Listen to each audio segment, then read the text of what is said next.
আব্বা আপনি যদি কোনো জায়গায় বসে এই ছবি দেখেন, আল্লাহর রাস্তে আপনার কাছে আমাদের অনুরোধ, আপনি বাড়িতে আসবেন।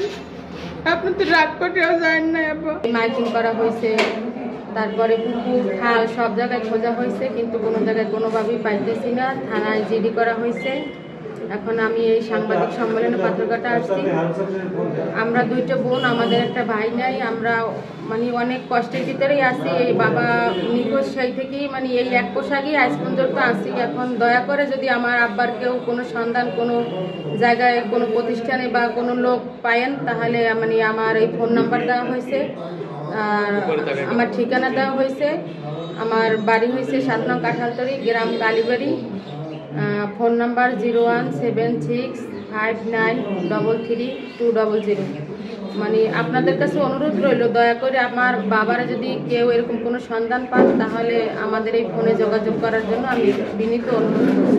কতদিন ধরে আপনার বাবা নিখোঁজ রয়েছে? এই 8 তারিখ থেকে আজকের 2 দিন চলে। 2 দিন চলে। আপনারা আসলে কয় ভাই বোন বলছেন? আমরা 2 বোন, আমাদের কোনো ভাইও নাই। ভাইও নাই। আসলে সেই থেকেই কি খোঁজাখুঁজি চলছে? জি, সেই থেকেই খোঁজাখুঁজি চলছে। আসলে এই বিষয়টা নিয়ে থানা পুলিশ বা অন্যান্য কোনো আসলে দপ্তরে গিয়েছেন কিনা? হ্যাঁ, আমরা থানায় জিডি করছি, কিন্তু থানা থেকে ওরকমের কোনো কিছু আর কি করে নাই। বলছে কি তারা? আসলে তারা বলছে আমরা যদি কোনো জায়গায় কোনো খোঁজ পাই তাহলে তাদের কাছে জানাবো, তারা যাই আর কি পর্যবেক্ষণের মাধ্যমে করবে। আসলে আপনার বাবা কি আসলে স্বাভাবিক মস্তিষ্কে ছিল যে আসলে একা ঘর থেকে নেমে যাবে, এরকম কি হতে পারে আপনার মনে হয়? না, এরকমের কোনো কিছুই হইতে পারে না।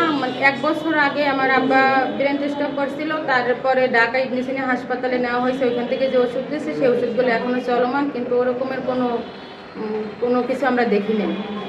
8 তারিখে কি হয়েছিল? 8 তারিখে আমাদের ঘরে কোনো কথা কাটাকাটিও হয় নাই, কিছু হয় নাই। আমি আর আসলে বলতে পারতেছি না, কথা অনেক বলছি, ওরকম কিছুই হয় নাই। কিন্তু শোয়া অবস্থায় আম্মু ওই ভোর রাত্রে যখন হজরে আজান দিয়েছে তখন উঠাইতে গেছে, নামাজের জন্য উঠাই গেছে যে সে ওখানে নাই। সেই থেকেই খোঁজাখুঁজি এখন পর্যন্ত চলতে আছে। তিনি ঘুমাইছে কয়টার দিকে? 11:30টার সময় আমার আপা একবার আসছিল, ফোনে চার্জ নাই, ফোন নেওয়ার জন্য আসছে, আর সে দেখছে সে শোয়া আছে বিছানায়। আসলে এক জায়গায় ছিল না আপনার আব্বু?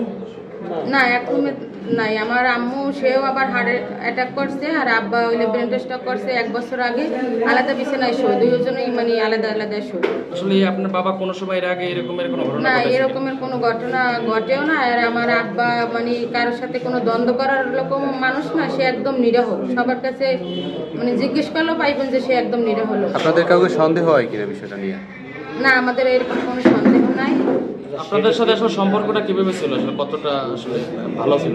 বাবা মায়ের সম্পর্ক তো সেটা তো মানে বলাই যায় না যে কিভাবে। আমি এরকমের বলতে পারবো না, এখন আমার মন মানসিকতা ওরকমের নাই।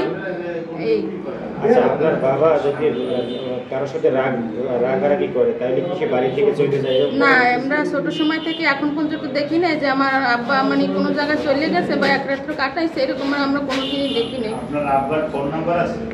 না, আমার আব্বা ফোন চালায় না। সে মানে শুধু স্বাক্ষরটা দিতে পারে, নাম টাম কিছু করতে পারে না, ওই অন্য কিছু পারে না। তার কাছে যদি জিজ্ঞেস করা হয় তার নাম ঠিকানা তার সব বলতে পারবে। আমাদের মেয়েদের নাম, নাতিনের নাম সবই বলতে পারবে। ভিডিওটা যারা দেখবে তাদের উদ্দেশ্যে যদি কিছু বলতেন আপনি ক্লিয়ার করে 1 মিনিটের ভিতরে। এই হচ্ছে আমার আব্বা। আমি ছবি দেখতে পারতেছি না, ছবি দেখলে আমার খুব কান্না আসে। আব্বা আপনি যদি কোনো জায়গায় বসে এই ছবি দেখেন, আল্লাহর রাস্তে আপনার কাছে আমাদের অনুরোধ, আপনি বাড়িতে আসবেন। আপনি তো রাগ করেও যান না। আব্বা